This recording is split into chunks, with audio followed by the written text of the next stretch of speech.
Hello chess fans, this is Rick from Chess to Progress with number 37 in the series Viewers Games, and this one is from Rishi from India. At the end of the video I will show you the list of games that are in the pipeline, so if you send me a game by email then you can see when your game will be shown, because I take the games in the order they were sent to me. Let's go to Rishi's game. He says, "Hello Rick from Chess to Progress, I hope you are having a good day. I hope you can access the attached PGN file of a game I played against a friend over on chess.com. The time control was 2 days per move, and both my friend and myself started playing chess only a few months ago. I was hoping you could analyze the game for me. I played with the black pieces and my friend played with the white pieces. Thanks, Rishi." Let's look at Rishi's game. e4 was played by his opponent and Rishi answered with c5, bishop b5, knight c6, knight c3, knight f6, knight f3, a6, kicking the bishop, bishop c4, e6, white castled, Rishi played bishop e7, d3, Rishi castled, bishop f4, h6, queen d2, and b5, with the idea to play, I presume, bishop b7 to finish his development. Both players have played well so far, nicely developed their pieces, put their king safe, but now white panics, probably thinking he would lose the bishop, but that was a calculation error. He probably thought that after bishop b3 that Rishi could then play c4 and that bishop would be lost. But of course here white can just take on c4, and after b takes c4, well, the bishop could go to a4, but you can also just take on c4 and there's no problem. White has won a pawn. But white must have missed this, must have thought that he was going to lose that bishop, so he decided to get at least a pawn for it. He took on e6. Rishi said thank you very much and took the bishop, rook ad1, and here Rishi, bishop b7 is a very sensible move, finishing your development, putting the bishop on a nice diagonal.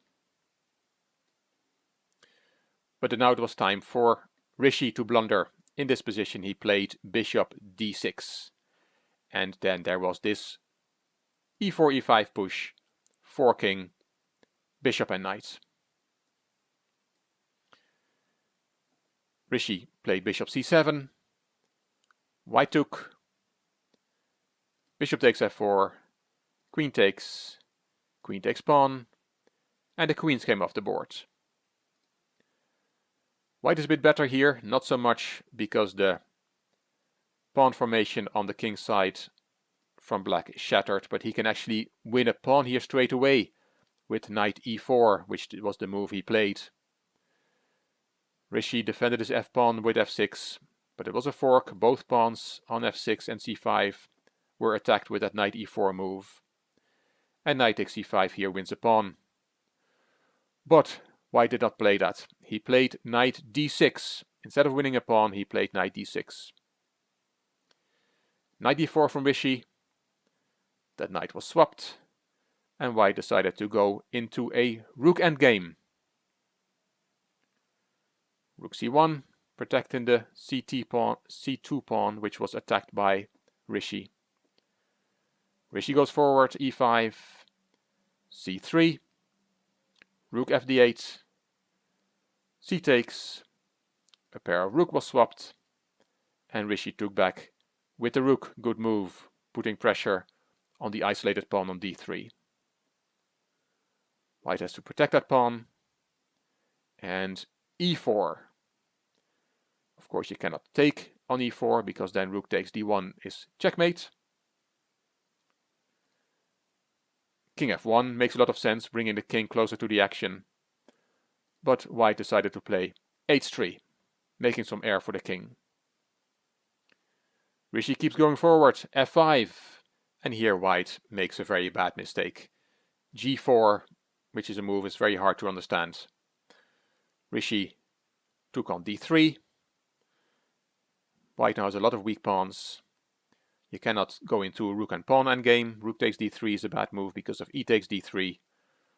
And this pawn is a big distraction for white's king. In the meantime, black will infiltrate with his own king and will win, will create another pass pawn on the king side and will win easily. So you cannot go into a pawn endgame. White saw that, played rook f1, f4 from Rishi, b3, and here Rishi took on h3, rook d1, rook h4, and rook d4, attacking the e-pawn, but black can protect that pawn, and Rishi found it. He took on g4 with check, king has to play, and then f3, and that pawn on e4 is now nicely protected. In the last 5 moves, black has won 3 pawns, Rishi has won 3 pawns, and has now a winning position. King e1, and here Rishi, this is probably the moment in the game that I have to talk to you, because here, well, I talked about talking to your pieces before, and it's a bit comical, it sounds a bit comical talking to your pieces, but this is a very good example. If you're taking the time here to talk to your pieces, talk to all of your pieces, see how they were doing, and then if you would have ended up with the h-pawn, you would have said, Harry the h-pawn, how do you feel? Then Harry would have answered.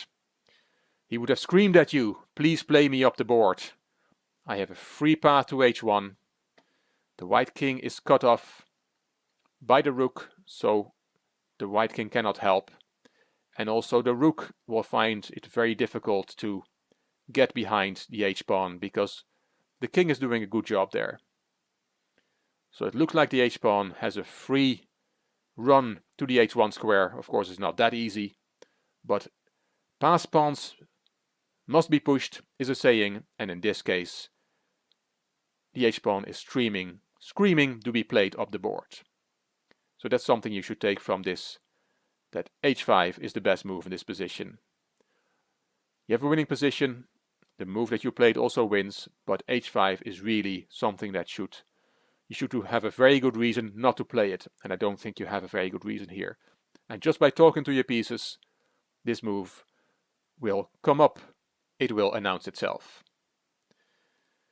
Instead of h5, Rishi played f5, not a bad move at all, black is still winning. Rook d7 check, king h8, a4, white has to try and get some counterplay somewhere. Rook g1 check, king d2, Rishi took, b takes, and a5. I still would like to start running with my h-pawn. I think that's a better move. Rook d8 check, king g7, rook a8, and white now is getting some counterplay. The a5 pawn is lost. Rook f1, attacking the f2 pawn. White protects it. Rook e1 check, and king f4. The white king has been activated, and it's suddenly not so easy anymore for black. The king is much more active here than on the back rank where it was. King g6 from Rishi. White took. Rook a1, good idea.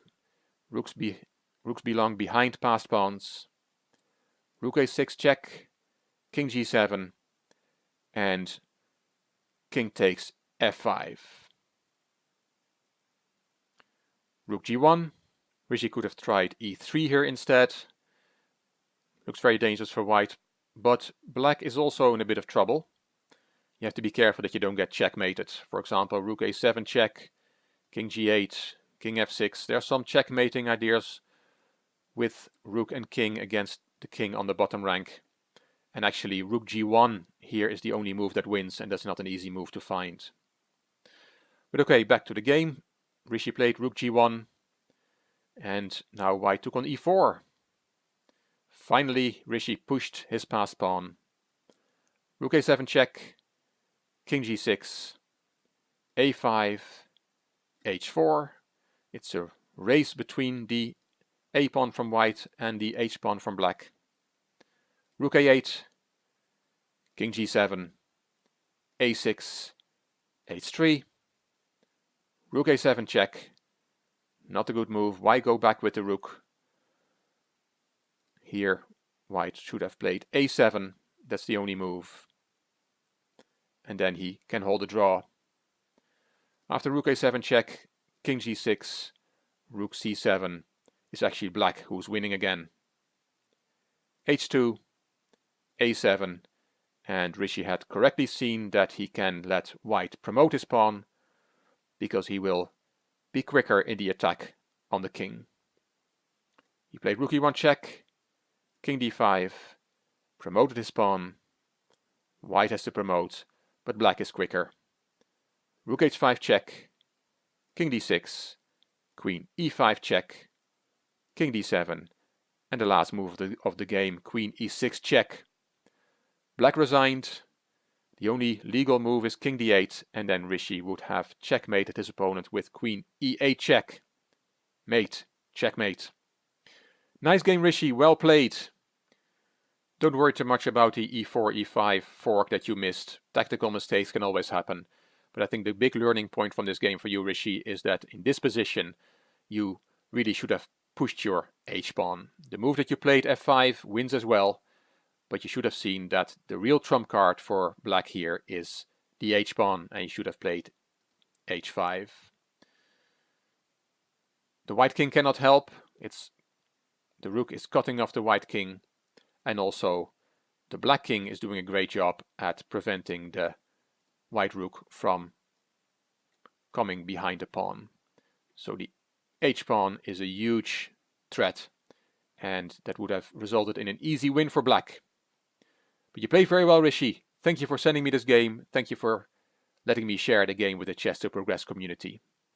This is the list of viewers' games. We just saw Rishi, so the next video will be on Stefan's game. And then Enzo, Noah, Andrea, Arif, Jakub, Matt, Robert, Rafi, Prashant, Brian, Naveen, Trace, Travis, Ahmed, Daniel, Miles, Danielle, Wilson, and Zach. Then those games were sent to me in the month of March 2017.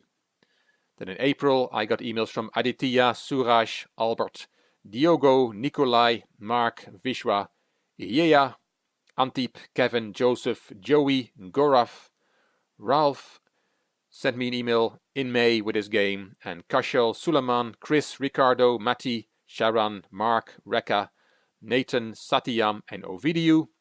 In June, Romain, David, Chester, Tony, Nabil, Don, and Nicholas. In July, I got emails from Josh, Onyebalu, Damir, and Shantanush. Then in August, Shubham, Ali, Eric, Jay, Bas, Tamal, Wojtek, and Subrata, also known as Saknik. In September, David, Patrick, Jadek, Wojciech, Mayank, Jasanu. I probably pronounced that wrong. Apologies. Rods, Sean, and in October, so far, Kahan and Jonas.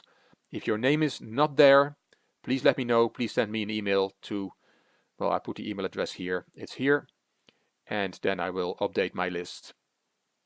At least now you know when you can expect your game. I will cover them all.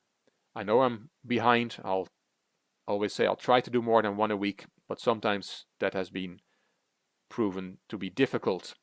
Hope you liked this video. If you did, please give it a thumbs up. Please subscribe to the Chess to Progress channel. Please leave a comment, and if you liked the video, it would be great if you could share it on social media. You also may want to check out my Chess to Impress channel. The link is in the description box. This is Rick from Chess to Progress. Thank you for watching.